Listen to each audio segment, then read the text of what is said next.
if there is something that you've done for yourself that you feel is a treat, and if sometimes you feel guilty about that. I have found that in talking to women, a lot of women feel guilty if they take on some type of pleasure or some type of delight to themselves, or even if they're gentle with themselves or speak kindly to themselves. I think they're often hard on themselves and they often feel guilty about that. And I think some of that is because we spend a lot of time people pleasing.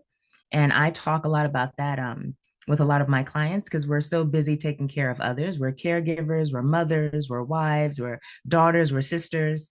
Um, and I think over time, that people pleasing becomes ingrained in us. And then eventually society weighs in and that becomes ingrained in us. And over time, we're not really acting and living for ourselves. We're really living for other people, even if we don't necessarily see ourselves doing that. We're conditioned like that. And we're conditioned like that from a being a young child. If you think back, at least if you had a childhood like mine, if you had parents and family that were around you to care, you were always trying to please them. Who didn't want to please their parents? Who didn't want to bring home good grades? Who didn't want to impress teachers? Who didn't want to be popular with friends?